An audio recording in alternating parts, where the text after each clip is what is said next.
در اینترنت یک نوار نشر شده است که در آن ظاهراً افسران امنیتی جمهوری اسلامی ایران 4 جوان را برای کدام یک جرم در مظهر عام لطوکوب میکنند. آنها جوانان را سوار ماشین کرده در کوچه های مختلف شهر لطوکوب میکنند و آنها را مجبور میکنند که توبه کنند.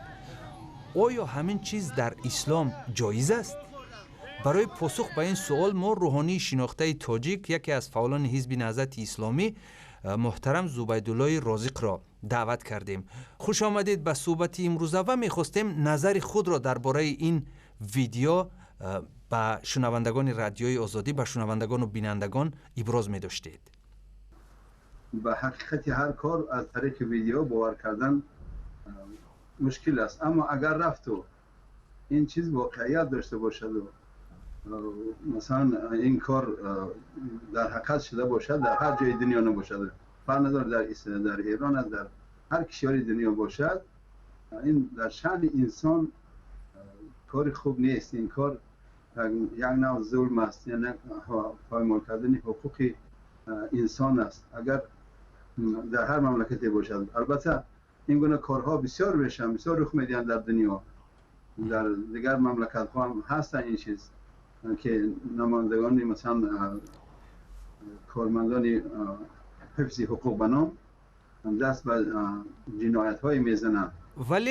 ولی خود مجازات در مظهر عام در کشورهای دیگر اسلامی جای دارد. وقتی که در زمین فساد جاری میکنند، یعنی فساد گسترش میدن در زمین، اینها را همچنین مفسد فی الارض در نزد در محضر عام و همون به حکم قاضی، مثلا به حکم خودی همون دادگاه همین چیز مملکت جزا داده میشه. این چیز هست، این اسلام اجازه میتید تا که در دیگرها عبرت بگیرن این چیز. در جریان بحث این موضوع در شبکه اینترنتی رادیوی آزادی هم بحثی گرم و جوشان به وقوع آمد و آدمان به 2 گروه تقسیم شدند.